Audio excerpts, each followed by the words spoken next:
today. I'm super excited to be here. Thank you, Miss Ashley, for inviting me. I really appreciate it. Before I introduce myself, I want to know you guys' names. So on three, if you can guys to say, hi, my name is, and just say your name, okay? 1, 2, 3. Hi, my name is Ashley. Okay. Okay, I am Shoutout Miller. As Miss Ashley said, I am a master braider. I done my braids. I am an author. I am a salon owner. Previously, I was an entertainment publicist, so I worked with different artists. Do you guys know who Lotto is? I work with Lotto. You guys know who Cash Doll is? No? Cash Doll? Some of you? Okay. I worked with her and a few other artists, so I helped with their campaigns when they're promoting their songs or albums. So that was really fun. I did that about 8 years. But then I put my focus into my braiding career and being in the beauty industry. So I know some of you ladies sent some questions over, and the first reaction was like, wow, these girls are very smart, very mature, very intellectual, so kudos to you guys for that. What inspired me to be a braider was it was an outlet for me to express my creativity. It was very therapeutic for me. I started at 13. I was taking clients, making money. My mom, right here, she actually braided hair, and when she felt like, okay, I don't want to do this, she gave me the opportunity to take on her friends as clients. So I started making my own money. Hi! I started making my own money at the age of 13. And so as I went through my journey, I was inspired to open a salon. So my first salon was a braid lounge. I wanted to create a platform for braiders to be seen as professionals, because braiders get a bad rep. Have you guys heard anything about braiders? Like, oh, braiders are ghetto. No? Okay, well that's good. That's good. That means the time is changing. So yeah, I wanted to create a platform and an environment for braiders to have a professional setting. So that was super huge for me. And then 2 years after that, I opened Salon Suites. Have any of you ever been to a Salon Suite? You been to Salon Suites? Okay, so the Salon Suites is a building with different rooms in there. And so it was a way for me to create passive income. Do you guys know what passive income is? Yep. You know what passive income is? Yeah. Oh, I thought you raised your hand. Okay. Well, passive income is when you are pretty much making money in your sleep. So I was like a landlord, well I am, like a landlord for other beauty professionals to have their rooms inside of there, and they take their clients. So that was something big for me to start to think of longevity. Longevity, you guys know what that is? No? Longevity is to create something for my future, to start to build legacy so that I won't just be using my hands and my body to work all the time, because the truth is I'll get older. I can't stand every day. I can't, take clients until I'm old. And then as entrepreneurs, sometimes we don't have that retirement plan. And so this is a way for me to start to build that, thinking about my future. And then also I wanted to be able, what inspired me to open salons was to give my clients the wellness experience. I'm big on wellness. I'm big on making sure that my clients feel seen, they feel heard, and they feel relaxed. A lot of my clients are women that are working, that have children, and that are looking for a way to escape and relax. So if you guys are interested in being entrepreneurs, think about ways that you can solve a problem. That's number one. Think about ways that you can create a solution in the space that you want to be in. How many of you are interested in beauty insurance?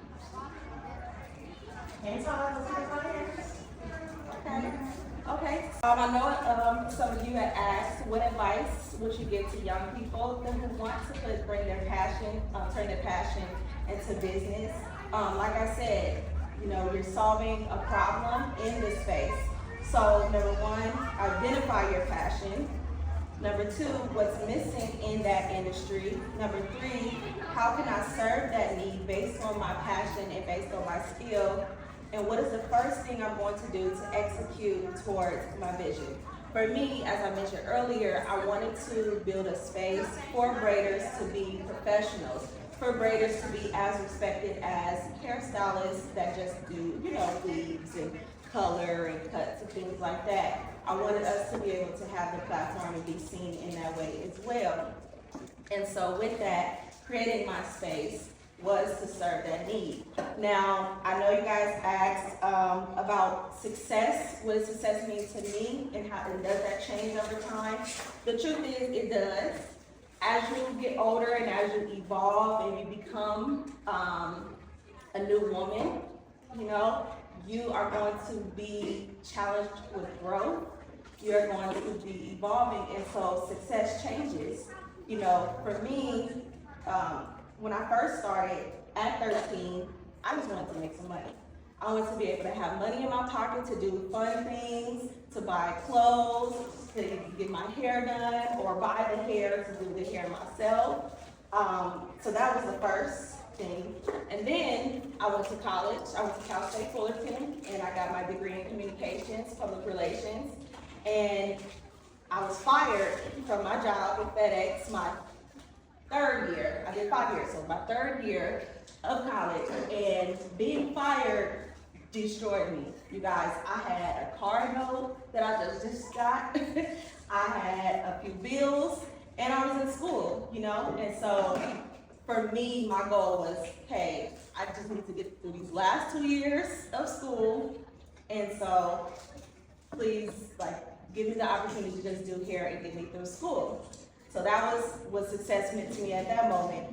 And then it was building a network and collaborating with brands. Have you guys heard of Rasta Free? Okay. So Rasta Free, I actually was a brand ambassador with them, and I toured a few states with them, and we showcased and marketed the hair. So I worked with them for a few years, so that was success to me at that moment. And then building passive income, which I mentioned before. That's where my salon came into play, and then the second salon. And so that was the goalpost move. Now today, as a 32-year-old woman, longevity is a goal for me. Building my family is a goal for me. Creating generational wealth is a goal for me. So yes, it's going to always move, but I always say your identity is based on who you are, not based on what you do. And that will change. When I first started, I was just a braider. Now, moving forward, at 32, I'm a braider, I'm a salon owner, I'm an author, I'm going to be a mother one day, I'm going to be a wife one day. It changes. So my identity is not just based off what I do. You guys got that? So the ones who do not want to get into the beauty industry, can you tell me what you do want to do? What do you want? I want to be an orthodontist and maybe a gymnast. And maybe a gymnastic? Okay, why do you say maybe? Because sometimes my knee hurts when I'm doing gymnastics. Okay. Well, that brings me to my other point of not allowing self-doubt to hinder you, not allowing fear to hinder you. This is a very critical age, an impressionable age that you guys are at right now. And I remember being your age, being in school and having all the dreams. And so my biggest thing I want to let you guys know is write down your vision and believe that vision, because you can do it. No one else can tell you that you can't. And if you want to be a gymnastist, yes, there's other things like you say, your knee, but the biggest thing is just believing in yourself and not allowing that fear or the fear of your knee to hinder you. So always take that on, you ladies. I know you asked about motivation when things get hard. Now, the first step is don't panic. Things are always going to get hard in entrepreneurship. It's a part of it. You know, I always say be a student to the industry that you're in. Diversify, meaning find ways to learn other things as well to make your business unique. So for me, like I said, being a braider, my why is bringing wellness experience to my clients. So I wanted to learn other aspects of wellness and what does that look like, creating opportunities and experiences in the wellness sector and finding ways to incorporate it into my business. These are the things that are going to make you outstanding versus other entrepreneurs. So when things get hard, like I said, I don't panic. I lean on my other strengths in wellness and finding creative ways to be innovative in my business, which brings me to not being afraid of adjusting. I always prepare for the hard times, and when they do happen, I take those mistakes or those hard times as learning lessons. And most importantly, I remember my why. Remembering your why will always take you further. It will always keep you on course. So that's a huge thing. And lastly, find ways to keep it fun. Find ways to keep it creative. As a braider, there are times where I'm like, I don't want to do it anymore. I'm done with it. I'm bored with it. But I find ways to make it fun for me again. And that keeps it exciting for me. The moment you're feeling like you're not having fun, find ways in other aspects that you do. If you are an orthodontist, you said orthodontist? If you're an orthodontist, and if you're into comic books, and your clients that you take are into comic books, find ways to have those conversations with your clients to make it fun again. And that's just an example of ways that you can do that. One of the things that was really pivotal in my career was closing down my first salon. And I did that this past December. Now, a few people were telling me, Shoutout, why are you closing down your salon? Just keep it, we love it here. But for me, it was about closing a chapter to make room for other things that I want to do. Having the salon suites was important, like I said, for longevity. So I had to make room. So I say that to say, don't be afraid of change as you guys are building your businesses. Don't be afraid of making mistakes because they are lessons in those mistakes that get you to the next level. The biggest challenge for me as a salon owner, and not only dealing with my clients, but now I'm managing other stylists at my salon, the biggest thing was learning how to manage and being responsible for other people now outside of my clients.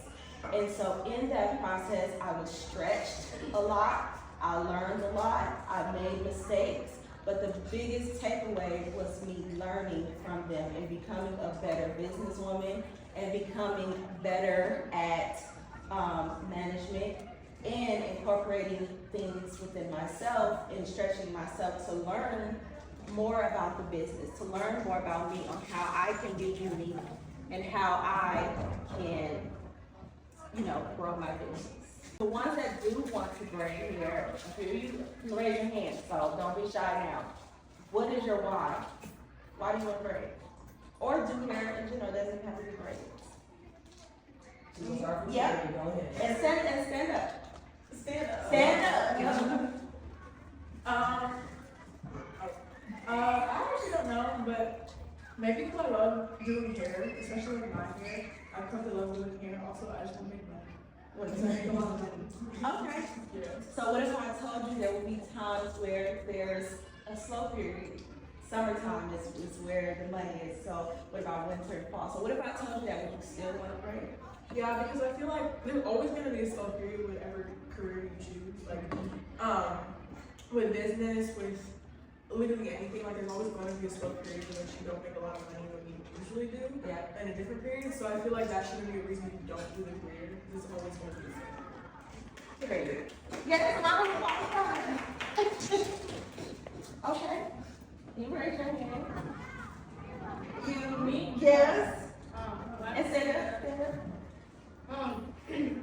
I say because it's still gonna empower black girls. Because like sometimes people like you already know sometimes girls like black girls are able to get like their braids and stuff like that. But I still feel like it's extremely cringy if you have braids on your hair. So like by braiding that it's still empowering you know, still empowering black women and you're still getting money for it, which will help you in life, but it's also helping you know that you braided their hair for it and you are really more beautiful and empowering your confidence.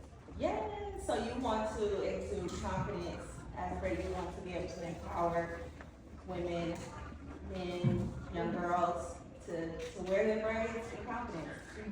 I love that. Okay, one more braider. Right, man, well, what's your name? Jordan. And you said you want to be a braider, right? Okay, stand up and tell us why. I want to be a writer because I'm tired of having to drive like hours to my brother's house. Okay. So just doing it at home, I feel like that's really more convenient. And I can make money off of it and be able to not do whatever I want, but like at least buy stuff. And then my parents tell me no, like, I could just buy it myself unless they have a reason to say no. Okay. Yeah, no, that's something we had time.